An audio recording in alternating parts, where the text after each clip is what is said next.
Thailand में एक पाकिस्तानी पकड़ा गया है। 10 साल से एक ऐसी हरकत कर रहा था कि थाईलैंड की पुलिस भी सर पकड़कर बैठ गई कि ये आखिर पाकिस्तानी कैसे पूरे मुल्क को बेवकूफ़ बना के वहाँ पर बिजनेस कर रहा था। अब आपको बताते हैं कि ये कौन है और इसने किया क्या था। जल्दी से इसकी तफसीलात से आपको आगाह करते हैं। ये जनाब मोहम्मद ज़ीशान जो कि एक अरसे से थाईलैंड में था, पिछले 10 साल से ये वहाँ का एज अ सिटीज़न रह रहा था। और सिटीज़न कैसे बना, ये बात थोड़ी सी दिलचस्प है।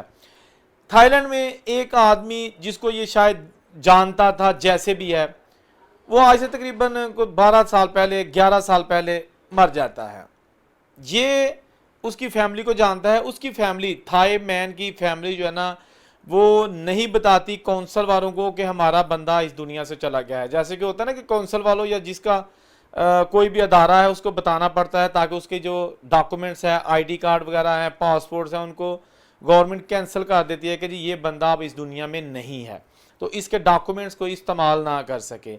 ये ज़ीशान नामी आदमी, इसने जनाब उस आदमी के जो उसका कार्ड था ना, जो डेड पर्सन का कार्ड था, उसको यूज़ करना शुरू कर दिया।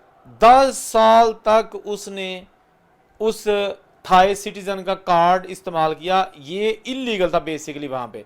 तो इसने उसका कार्ड लेके खुद को जनाब पासपोर्ट तक ले लिया, हर सहूलत ले ली। और वहाँ पर एक जिब्रान खान नामी आदमी है, उसके साथ मिलकर दोनों पाकिस्तानी बिजनेस कर रहे थे। बिजनेस भी ये जो एंटीक्स होते हैं, गिफ्ट्स होते हैं, ये बिजनेस कर रहे थे एक बहुत ही अच्छी जगह पे और ठीक ठाक पैसे बना रहे थे। किसी को कोई पता नहीं है कि ये जो ज़ीशान नामी आदमी है ये सिटीज़न ओरिजिनल है कि नहीं। ये तमाम सहूलियात ले रहा था गवर्नमेंट ऑफ थाईलैंड से जो वहाँ के एक सिटीज़न आदमी को मिलती हैं।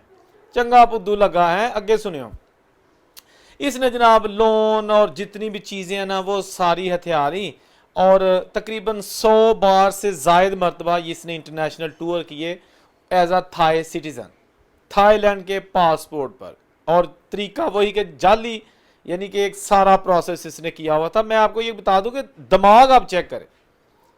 हम सिर्फ पूरी दुनिया में बड़े बड़े काम अच्छे नहीं कर सकते, बाकी बुरे काम जितने मर्जी करवा लो, दिमाग बहुत चलता है पुट्ठे कामां च।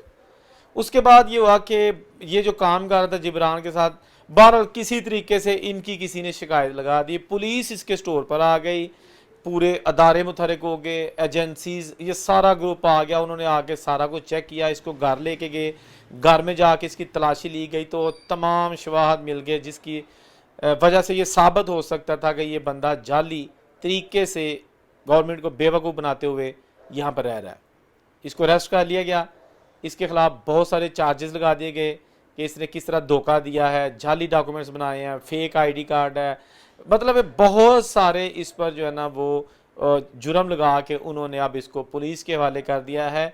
लेकिन जो इसका दूसरा दोस्त था जिब्रान, उसके बारे में भी कहा जाता है कि उसने बड़ी चालाकी के साथ मक्खन से बाल की तरह खुद को निकाल लिया है।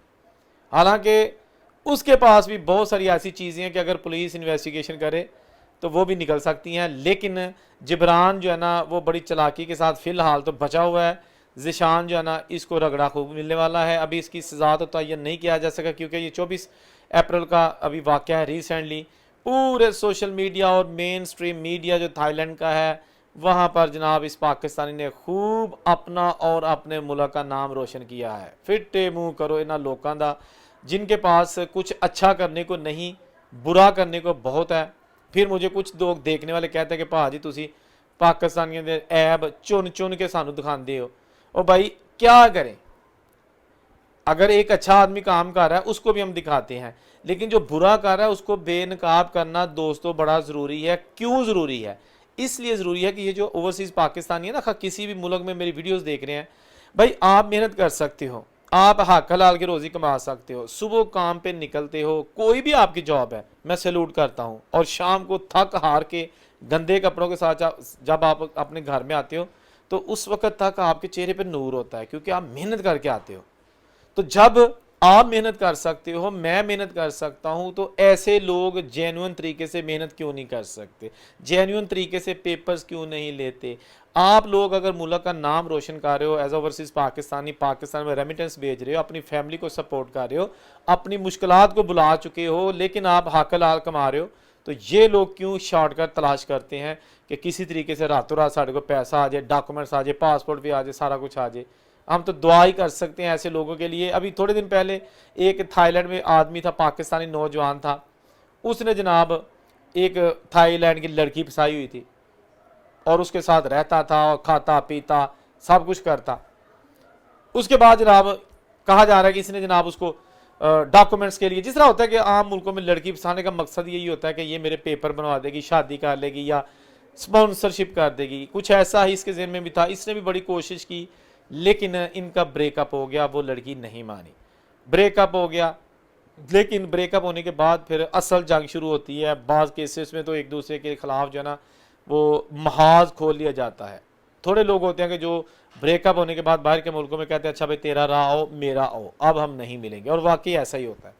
لیکن کچھ لوگ اتنا انا کا مسئلہ بنا دیتے ہیں, خاص طور پر اس وقت جب انہیں پتا ہو کہ یارو میری جڑی پہلی گرل فرینڈ ہے سی نا, انہیں سنیا کوئی اور منڈا لب لیا. بھائی اس نے اگر کوئی منڈا نیا تلاش کر لیا تو آپ کو اس سے کیا؟ پہلے نمبر پہ تو آپ کی بیوی نہیں تھی, چلے مان لیا کہ ویسٹرن وے آف لائف کے تحت وہ آپ کی بیوی ہی تھی, یعنی کہ گرل فرینڈ تھی, جیسا کہ گورے گرل فرینڈ کو بیوی ہی تقریباً سمجھتے ہیں. اگر وہ تو وہ ایکس ہو چکی ہے, آپ سیپریٹڈ ہو, تو جس کے ساتھ وہ مرضی جائے اٹھے بیٹھے تو ماما لگنا ہے. اس بندے نے اس کو چھریاں مار دی, حملہ کر کے شدید زخمی کر دیا کہ تو کسی اور منڈے نہ پھرنی, میرے نہ نہیں تو کسی نہ بھی نہیں. اور اس پاکستانی کو بھی انہوں نے اریسٹ کر لیا اور جیل کی سزا کو پیچھے بھیج دیا ہے. تھائی لینڈ میں بہت سارے پاکستانی رہتے ہیں, انڈین میں رہتے ہیں, انڈین پاکستانی کمال کے وہاں پہ جو ہے نا جرائم کر رہے ہیں, سارے نہیں لیکن آئے روز اگر آپ گوگل پہ بھی سرچ کریں گے نا کہ پاکستانی اریسٹڈ ان تھائی لینڈ یا انڈین اریسٹڈ ان تھائی لینڈ, پاکستانی جیلڈ ان تھائی لینڈ, اس طرح کے کوڈ ورڈ اگر آپ گوگل میں لکھیں گے تو آپ کو پوری ایک ہسٹری سامنے آ جائے گی کہ کتنے لوگ کس کس کیس میں جو ہے نا وہ اندر جا چکے ہیں. ہم تو دعا ہی کر سکتے ہیں کہ اللہ تعالیٰ ہر ایک کو اپنے حفظ و امان میں رکھے. ویڈیو کے ذریعے آپ تک اویئرنیس پہنچائی جاتی ہے تاکہ پتہ چل سکے کہ کچھ کالی بیڑیں کیسے پاکستان کو بدنام کر رہی ہیں. زیادہ تر لوگ آپ جیسے جو محبت کرنے والے بھائیوں پاکستان کا نام روشن کر رہے ہیں, محنت کرتے ہیں, جو بھی کرتے ہیں, جہاں رہیں خوش رہیں. کمنٹ کا انتظار رہے گا. اللہ حافظ.